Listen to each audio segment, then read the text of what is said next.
नमस्कार, तिसरा डोळा न्यूज मध्ये आपलं स्वागत। मी सतीश चव्हाण। पाहूया आजच्या काही ठळक घडामोडी।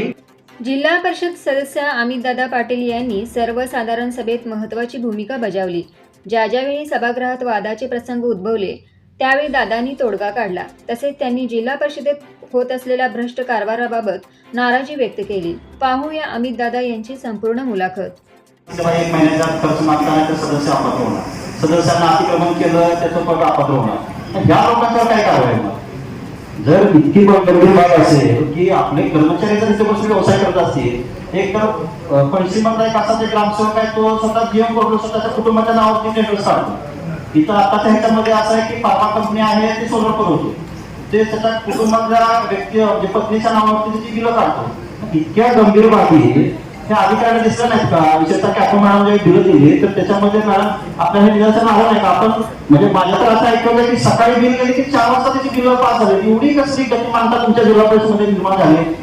कंत्राटदारांची बिलं एक अधिकाऱ्यांच्या केबिन मध्ये कंत्राटदार पाया टाकून नाश्ता करतात आणि तुमच्याकडून सदस्यांचे नंबर नाहीत, तुम्ही सदस्यांना अजून 100% ओळखत नाही। म्हणजे याच्यासारखी गंभीर बाब नाही आणि तुम्ही कुणीही या सभागृहाला लाईटली घेण्याचा प्रयत्न करू नका।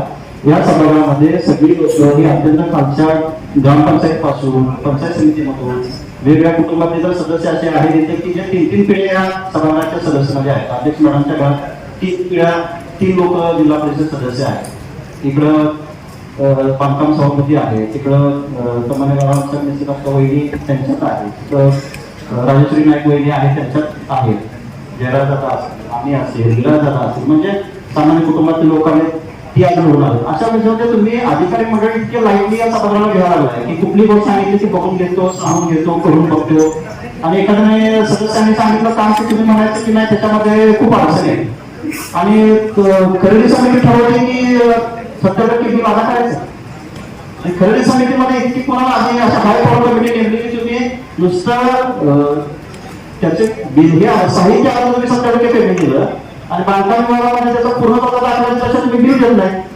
त्याच्यावरती परत तुम्ही ते व्हिडिओ ठेवला, त्याच्यानंतर तुम्ही junior engineer, deputy engineer, executive engineer यांच्या सह्या ठेवल्या। म्हणजे माझं काय म्हणणं आहे, तुम्ही काय झालं काय नाही हे सगळं इतक्या पोटतिडकीनं जे बोलण्याचं कारण साहेब आहे, याच्यामध्ये पाठीमागचं आपण थोडं समजून घेतलं पाहिजे की सदस्यांच्या मध्ये अधिकाऱ्यांच्या काही अधिकाऱ्यांच्या बाबतीत मनामध्ये खूप रोज कदाचित असावा, त्याच्यामध्ये लोक पोटतिडकीने बोलतात की पदाधिकारी, अधिकारी आणि सदस्य या सगळ्यांच्या मध्ये समन्वय असेल तर हे सभागृह ही जिल्हा परिषद चांगली चालेल।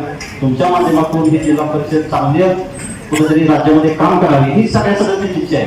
पण असं होत असताना सदस्यांची कामं आली की त्याला नियम लावायचे आणि आपली कामं असली की मात्र तुम्ही खर्चाखाली तुमच्या ठरवून घेऊन टाकायचं, हे असं बरोबर नाही। मला वाटतं की जेवढे सभागृह सदस्य बोलले त्याच्यामध्ये कोणाला क्रिटिसाइज करायचा किंवा कोणाला आरोपी करायचा त्यांचा उद्देश नाही। त्यांना एवढंच म्हणणं आहे की आम्ही जर 30,000 मतदारांचं जर आम्ही लोकप्रतिनिधीमध्ये निवडून आलो असेल तर त्याला त्याची किंमत मिळाली पाहिजे, एवढा त्या लोकांचा बाबत त्यांच्या सगळ्यांची अपेक्षा आहे। तर तुम्ही त्याच्यातून अध्यक्ष, उपाध्यक्ष, सभापती आणि आपण सीओ आणि सीओ सगळ्यांनी तुम्ही हे विषय गांभीर्याने घ्या आणि भविष्यात ही कुटुंब या सभागृहात नसावी एवढंच मला या निमित्तानं म्हणायचं।